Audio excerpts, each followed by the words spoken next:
नमस्कार, सलाम, आदाब, सत श्री अकाल दोस्तों। आज मैं फिर आपके लिए एक सच्ची घटना लेकर आई हूँ। जी हाँ, एक कहानी है दिल्ली नगर निगम के एक सफाई कर्मचारी की, जिसने अपने अवैध संबंध के कारण अपनी पत्नी को महाकुंभ ले जाकर वहाँ पर उसकी हत्या कर दी।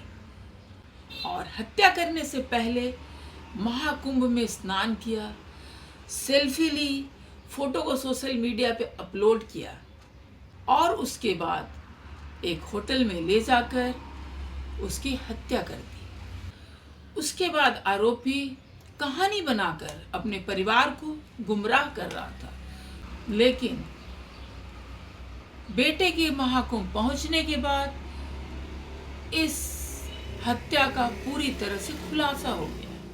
तो हम बात कर रहे हैं दिल्ली नगर निगम के कर्मचारी जिसका नाम अशोक। उसका किसी दूसरी स्त्री के साथ गैर संबंध था और उस बात की भनक उसकी पत्नी को लग जाती है।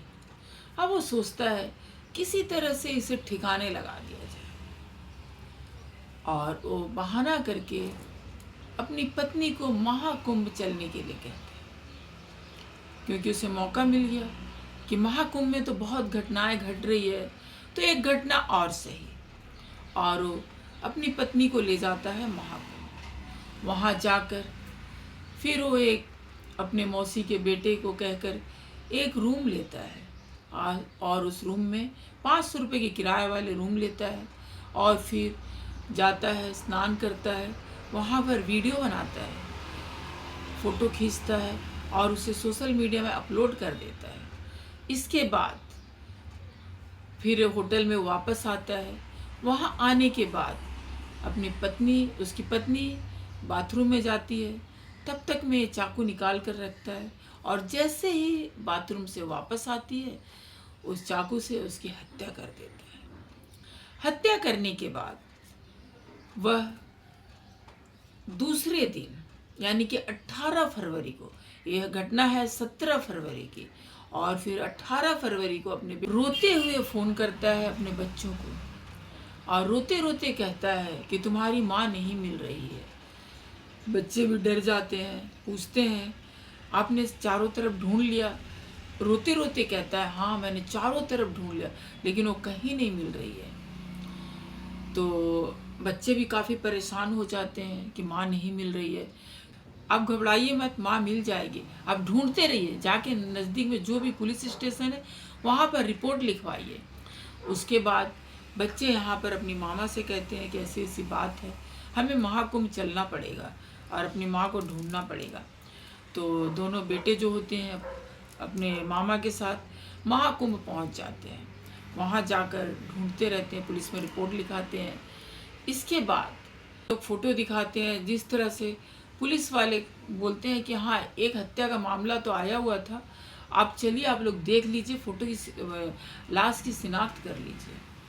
तो जब दोनों बेटे जाते हैं तो वहाँ पर देखते तो उनकी माँ ही होती है। वो दोनों काफ़ी रोने लग जाते हैं और फिर पुलिस ने बताया कि इनकी हत्या की गई है। और एक काम करो, तभी वहाँ पर उसके पिता नहीं होते हैं, तो फिर एक काम करो अपने पिता को कोई भी बहाना करके यहाँ बुलाओ। तो फिर दोनों बेटे अपने पापा को फ़ोन लगाते हैं, एक जगह का ठिकाना बताते हैं और कहते हैं आप आ जाइए। तो उसके पापा वहाँ पहुँचते हैं तो वहाँ पर पुलिस भी आ जाती है और उसे पकड़ लेती है।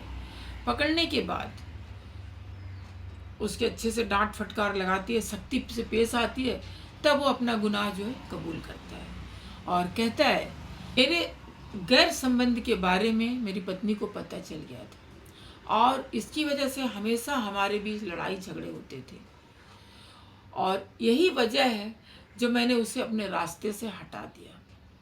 अब देखिए दोस्तों, पत्नी को हटा दिया जिसके 2 बेटे हैं, उस औरत के चलते, सोचिए अपनी प्रेमिका के चलते अपनी पत्नी का कत्ल कर देता है। ये देखिए कैसा पति है, कैसा ये दुनिया चल रही है। और फिर ये भी बताता है कि मैं इससे पहले हरिद्वार भी गया था, वहाँ भी सोचा था इसे ठिकाने लगाऊंगा, लेकिन नहीं लगा पाया। इसलिए मैंने इस बार प्लान किया था कि मैं महाकुंभ में ले जाकर इसे ठिकाने लगा दूंगा और उसके बाद वापस आ जाऊंगा। तो पुलिस को जब सच्चाई पता चल जाती है तो पुलिस उसे पकड़ लेते हैं और उसके बारे में और भी छानबीन चल रही है। अभी वो पुलिस कस्टडी में जेल के अंदर बंद है। तो देखिए दोस्तों, और जो दोनों बेटे होते हैं रोते हुए अपनी माँ की बॉडी को लेकर वापस दिल्ली चले आते हैं अंतिम संस्कार वगैरह करने के लिए।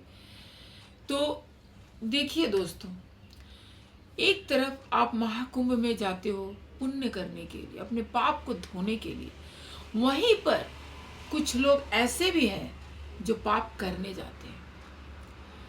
वो पाप करने जाते हैं वहाँ पर और सोचते हैं कि पाप करके धुल जाएगा। ऐसा नहीं है।